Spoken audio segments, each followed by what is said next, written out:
கிருபையில் ஐஸ்வர்யமுள்ள தேவனுக்கு ஸ்தோத்திரம்.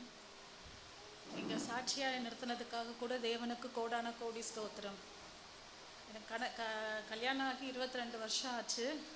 நாங்கள் ரட்சிக்கப்பட்டவங்க, ஆனால் என் கணவர் ரட்சிக்கப்படலை. அவருக்காக 22 வருஷமாக நாங்கள் எல்லாம் ப்ரேயர் பண்ணோம்.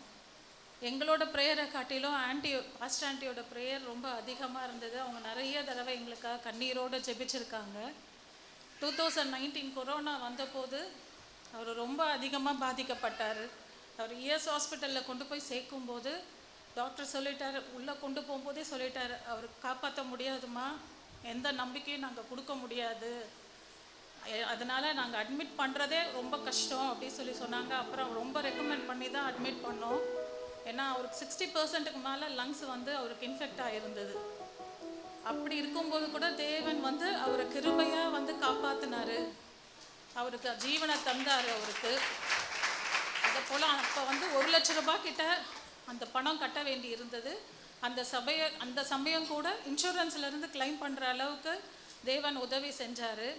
அவருக்கு ஜீவனம் மட்டும் தந்தது இல்லாமல் ரட்சிப்பு கர்த்தருடையது, ரட்சிக்கக்கூடாதபடிக்கு கர்த்தருடைய கை குறுகி போகவில்லை என்ற வேத வசனத்தின்படி அவருக்கு மேலான ரட்சிப்பை தேவன் கொடுத்ததற்காக அவருக்கு கோடான கோடி ஸ்தோத்திரம்.